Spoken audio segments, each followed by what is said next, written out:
Mr. Vice Chairman, sir, in the course of his reply, the Honorable Minister referred to some of the remarks made on the 18th while replying to question number 4, and he said that his remarks were misunderstood by some of the members.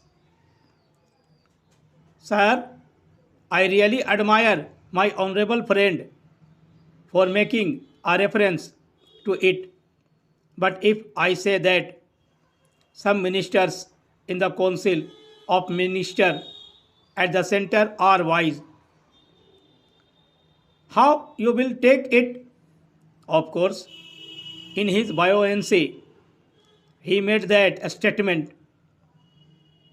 I do not know whether he really intended it, but it only meant that some members in the opposition are wise and some are foolish.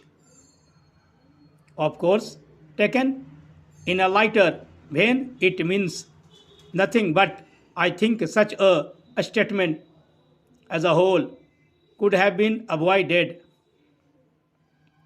Now, sir, I welcome some of the statement made by him, and I submit that in April the vacancies were 64 and in July the vacancies were 67.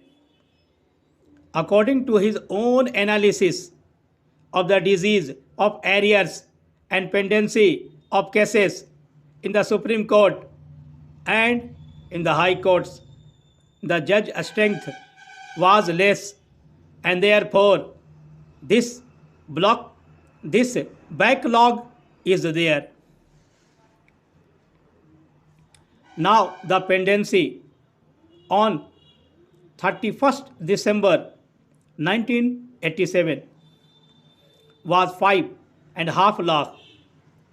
It has now exceeded 6 lakh. On that day, in the Delhi High Court, the pendency was 2000 odd. Now the pendency is over 25,000. The sanctioned strength of the Delhi High Court is 18 permanent judge and 3 additional judge.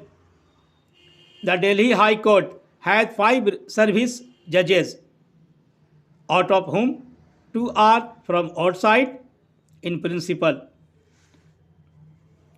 I have no objection to judges being brought from other states, but of the 5 service judges, at least 2 are to be from outside. That means 3 are from Delhi. The judges from the subordinate judiciary do not get any chance of promotion. I have worked it out, and I find that promotion is given to only about 40% of the judges from the service cadre. Therefore, they do not have the necessary incentive. I think something has to be done in this regard also, to give proper incentives to the judges from the subordinate judiciary. If among the subordinate judiciary there are efficient and competent people, they should be promoted as High Court judges. Of course, it will boost the moral of these judges.